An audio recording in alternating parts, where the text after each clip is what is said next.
Hey, Algebra 1A peeps, Mr. Hayward here on one of the last videos I'm going to make for this school year. It's super weird.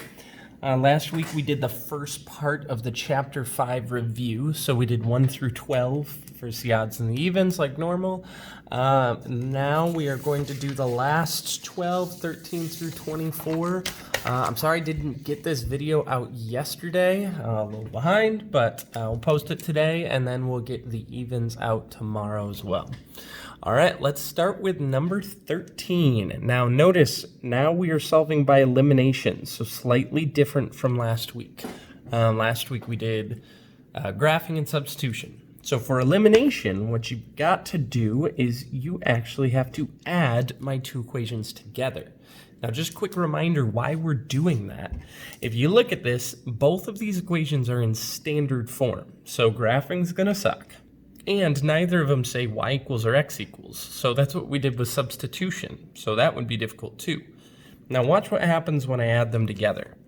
Negative 4x and 4x go away because they are opposites, which is what we're looking for. 1y plus 8y gives me 9y. And then 18 plus 0 gives me 18. Don't be afraid of a 0. Let's go a little closer here. All right, now we keep going. This is a one-step equation. When I divide by 9, I get that y equals 2. Golly gee, look at that. It's pretty neat. Now, if you stop there, I'm going to be so sad because you did most of the work. But don't forget that your answer should be a point. It should have an x value and a y value. And what you just found was the y value. I should say what we just found. So now what I need to do is I need to take this y equals 2 and plug it back in. It does not matter which equation, top or bottom. Just for fun, I'm going to do the top. So negative 4x plus y equals 18. That's the top equation. Negative 4x plus y equals 18, but instead of y, we're going to plug in 2. Because we just figured out y equals 2. And now I can just solve this like a regular old two-step equation. Negative 4x equals 16. When I divide by negative 4, I get x equals negative 4. And that is the second half of my answer. So this right here is what you would be looking at. Your answer is negative 4, 2. All right, let's go down to number 15. Now I want you to notice something that's slightly different with number 15. I don't already have, I need to get rid of that. I don't already have opposites. Gee-dang, okay? In number 13, if you notice, it said negative 4x and positive 4x. Those are opposites. So I look here, negative x and 10x are not opposites. Well, I could also look at my y's. 2y and negative 10y are also not opposites. So what we need to do is you need to create opposites. So I'm going to multiply this entire top equation by something, but I need to be smart here. I need to multiply it by something that's going to give me opposites. What if we looked at these y's? 2y and negative 10y. Well, the opposite of a negative 10y would be a positive 10y. So what would I need to multiply this by to make it into a positive 10? You should say I need to multiply by 5. So if I multiplied this entire equation by 5, the middle part would say positive 10y. Now 5 times negative x is a negative 5x, and 5 times 1 is 5. So basically what I'm doing now is I'm going to ignore that top equation, and I'm going to look at these two and pretend that this is my new system. When I add them together, those opposites cancel. 10x minus 5x is a positive 5x. Negative 20 and 5 gives me negative 15. Then I have a one-step equation. Divide by 5 and I get x equals a negative 3. Look at that. Now remember, that's only half my answer. I need to take that negative 3 and plug it back in wherever. I could plug it back into the top equation, the bottom equation, even the new equation that I made, and they should all give me the same thing. I'm going to typically look for the smallest numbers, which it looks like is this top equation. Negative x plus 2y equals 1. Those are all very small numbers. Now, I did pick one that's slightly tricky, and hopefully you'll see why. This says negative x. but we found out that x is a -3. So then in your brain you have to say, well, a -3 is just a +3. And I can solve this like a regular two-step equation. I would subtract 3. I get 2y equals -2. I'm running into my other problem here. Come on, Hayward, get it together. And then lastly, when I divide by 2, I get that y equals -1. Don't forget to take x equals -3, y equals -1, and bring them back together as a point. All right, let's look at number 17. Just for fun here, I'm gonna give myself a little extra space. All right, now number 17, first thing you should do is see if you have opposites. Well, let's check this nonsense out. It looks like x's are not opposites. 10x, -4x, not opposites. It looks like my y's are not opposites either. If I've got a 9y and a -7y, shoot dang. So here's what I'm gonna do. I'm gonna pick x's or y's. I'm gonna take those two numbers and I'm gonna switch them. Here's what I mean. Let's just take my x's, for instance. I've got 10 and -4. So what I'm gonna do is I'm going to use the numbers 10 and 4. I'm not going to use this negative. I'm gonna ignore it for a second and just look at 10 and 4. 10 and 4 are the two numbers that I'm gonna use for multiplication, but I am going to flip them.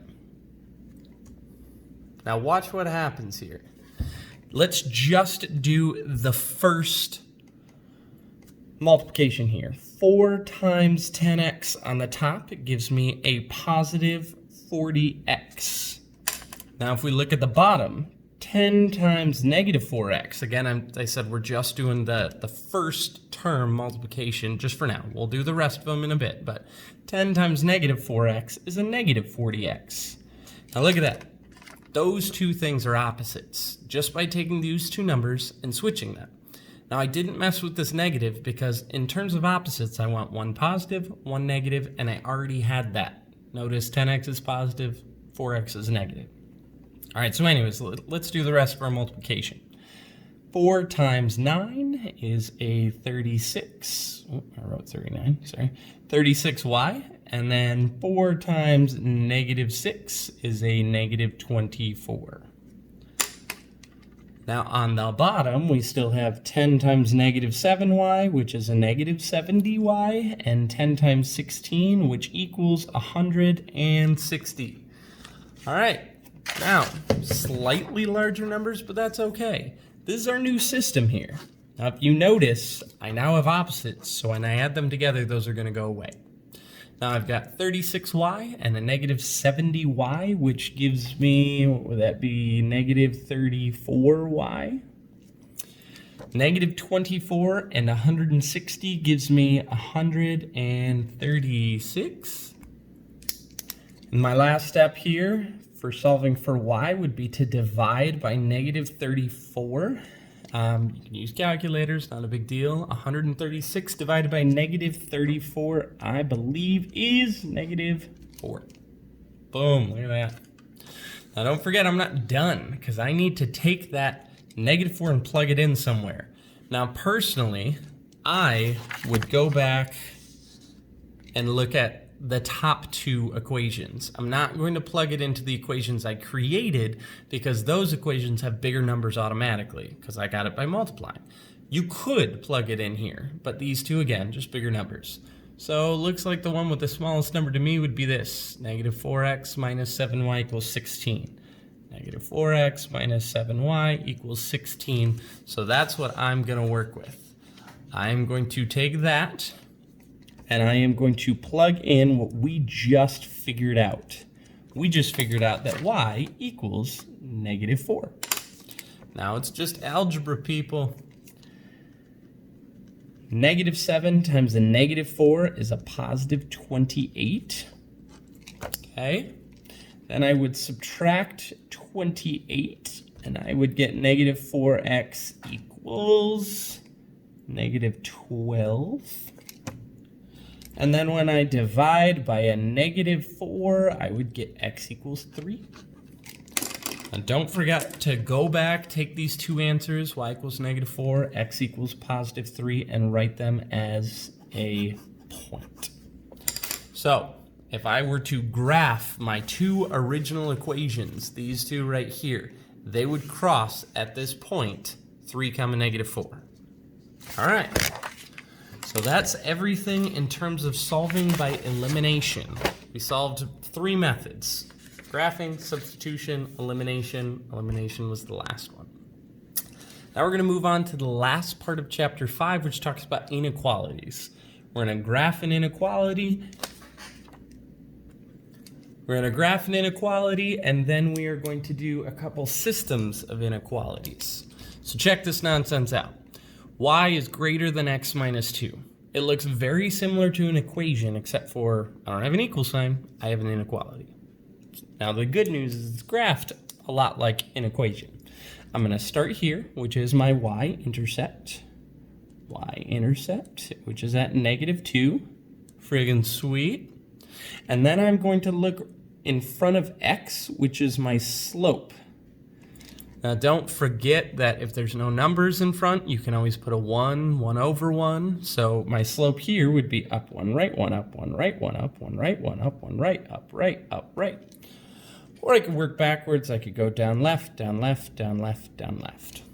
All right, now here's where our line would be. If this were an equation, we would connect it, we would high five ourselves, and we'd move on. But this is not, this is an inequality. So instead, you have to connect these, but first you have to ask yourself, is it going to be a solid line or is it going to be a dotted line? Okay, now a solid line is going to have one of these two symbols. It is going to have less than or equal to or greater than or equal to. Notice it just has this line underneath. A dotted line is going to have one of these two symbols, no line underneath. So take 2 seconds, figure out which one am I looking at. Well, this just says greater than, there's no line underneath. That means I need to connect this with a dotted line. It's okay to be impressed. I'm using a ruler instead of a popsicle stick this time, no biggie. Boom, so dotted line, okay? Now my next question is shading. This is the other big difference between equations and inequalities. I need to shade one of these sides, either below the line or above the line. So that's my question now, below or above? Now this time we separate these 4 inequality signs slightly differently. We separate them by which direction they face. So for instance, these two inequality signs both start with less than. This is less than, this one's less than or equal to. If you have either of these signs, you're going to shade below. As opposed to these two signs, which you would shade above. Greater than or equal to. All right? So I need to come back here and say, let's see, this says greater than. That is right here, meaning I need to shade above. And now I'm done. Couple extra steps, but if you're good at it, it would take you no time at all. Okay, then I could ask you some almost silly questions, like for instance, if I gave you 2 points, now just for fun, let's do 3 points. This is point A, point B, and point C. And I were to ask you something like, which of those points are solutions to this inequality? Is it A, B, C, all of them, only 2 of them? Let's take it one at a time. A, is that in the shaded region? No. Pretty easy, you can say not a solution. B, is that in the shaded region? Yes. Pretty easy, you can say yes, it's a solution. It gets tougher when it's something like C. Is this point right here a solution? The answer is actually no, because it's on a dotted line, not a solid line. But these are the types of SAT, PSAT questions you would get. All right, we got 2 more. And this video is done. All right, now we're gonna look at some systems. Hey, so I've got 2 different inequalities here, and I am going to graph both of them in different colors. We'll start at the top. Just like before, I have my y-intercept, which is positive 5. I put a dot. My slope is negative 1 over 4. Down 1, right 4. Down 1, right 4. Or I could work backwards. I could go up 1, left 4. Up 1, left 4. Well, 1, 2, 3, 4. There we go. Ignore that dot. It's 3. I was wrong. Can't count. Bachelor's degree in math. All right, so anyways, then ask yourself 2 questions. First question, is it dotted or solid? Oh, this has a line underneath, so we should say solid. Missed my last point there a little bit. Struggling, people. Gorgeous, you can't even tell. Okay, maybe you can. But anyways, then my last question is, am I shading above or below? Well, this says greater than or equal to. That means I'm going to shade above. But just like when we did 5.7, systems of inequalities, we didn't shade automatically. We put little arrows saying if I were to shade right now, I would be shading above. This one looks like I start at negative 5, my bottom inequality. My slope is 9/4, and I go up 9, right 4. Doesn't look like I can go any more than that. Same 2 questions, dotted or solid? Well, this one looks like it's going to be a dotted line. Oh yeah, that's going to be a gorgeous dotted line. Look at that. And then, am I shading above or below? Well, this is greater than, so I'm still shading above. Little harder to tell because the line's a little steeper, but I think it's fair to say that this is above the line, this is below the line, right? Now, commonly shaded area. Okay, so I split this into 4 different chunks. 4 different chunks. 1, 2, 3, 4. You got to tell me which one of those things is the commonly shaded area. And to do that, you look at my arrows. Let's look at area number 1. Do I have red arrows pointing at it? No. Do I have blue arrows pointing at it? No. Okay. You suck. You are not it. Let's look at area number 2. Do I have red arrows pointing at it? Yes. Do I have blue arrows pointing at it? No. You need both sets of arrows pointing at it. Let's look at number 3. Do I have red arrows pointing at it? Yes. Do I have blue arrows pointing at it? Yes. So this right here is my commonly shaded area. And everything in that shaded area would be a solution to this system of inequalities. That's it. All right, let's do one more. Number 23.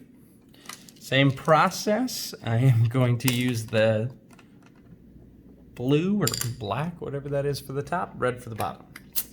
All right, let's look at this top one. I'm starting at positive 2, and I have a slope of 1/2.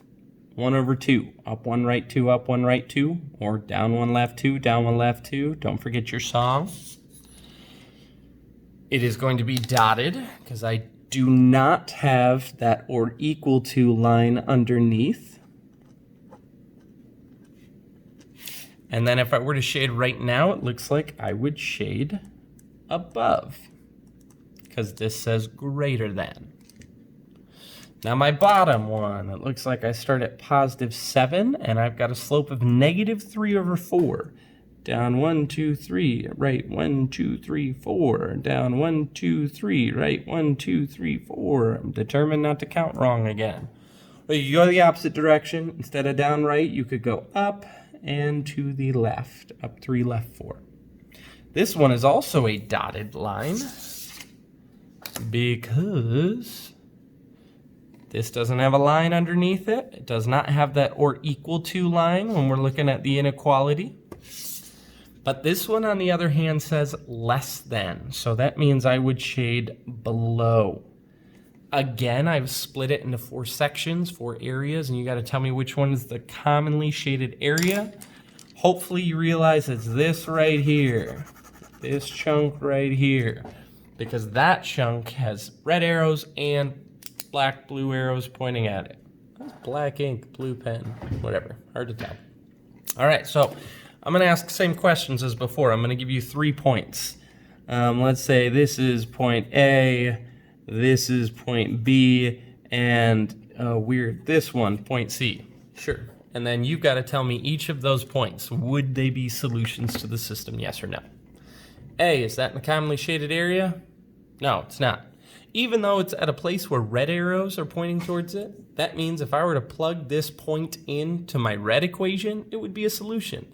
But if I were to plug it into my blue equation, it would not be a solution. Therefore, wrong.